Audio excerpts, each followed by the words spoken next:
Aria Delacroix was dragged to the hospital by Ethan Sinclair. Ethan Sinclair insisted on dragging his hospital visit out for 2 hours, despite his minor injuries. By the time he dropped Aria Delacroix home, it was already 9 p.m. Aria's mood was sour, but she still apologized. "I'm sorry for dragging you into this today." Ethan felt just as conflicted. He had assumed that with Talon out of the picture he might finally have a chance with Aria. But then Xavier Ashford entered the scene.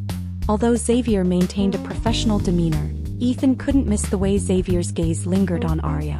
Ethan knew better than to challenge Xavier openly. The Ashford family's influence in N City was unmatched, and Xavier was a dangerous figure. While Ethan was serious about Aria, he wasn't willing to risk his family's well-being for love.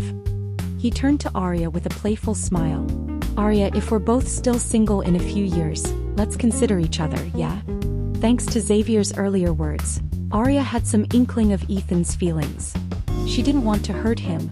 "Ethan, once my father's case is resolved, I'll likely leave N City. I'm not considering relationships right now." Ethan stared at her silently for a moment before breaking into a warm, boyish grin.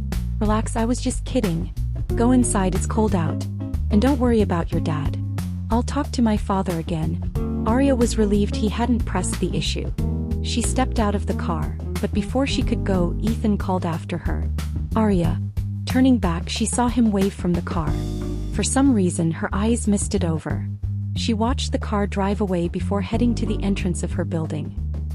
The lighting in the first-floor hallway was dim, likely due to a broken bulb.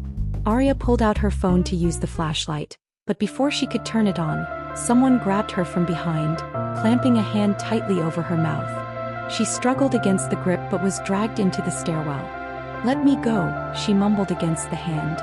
The hand moved away, only to be replaced by warm lips pressing against hers. The familiar scent of the man froze her in place. It was Talon. Aria slapped him hard across the face, the sound echoing sharply in the stairwell. Suddenly, the lights flickered on, illuminating her flushed, furious face.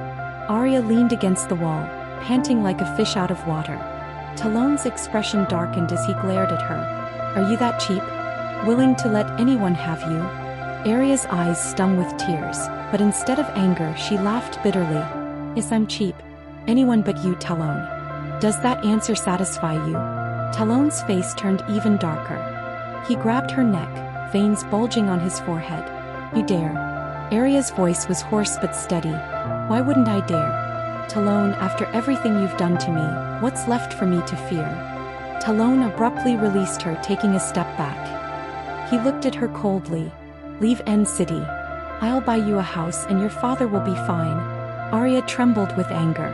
"So this was your plan all along? To trap me into becoming your mistress? Talon, you're despicable." Talon's tone remained indifferent. "Fighting me won't do you any good, Aria. I have plenty of ways to deal with you." At that moment, Amelia appeared at the stairwell with a mop in hand. She began hitting Talon with the mop furiously. Talon, mindful of his reputation, didn't retaliate against the older woman. Amelia panted heavily, her voice trembling with rage. "You bastard. If you dare harass Aria again, I'll beat you to death." Tears welled up in Aria's eyes. Amelia turned to Aria and spoke softly but firmly. "We don't sell our daughters."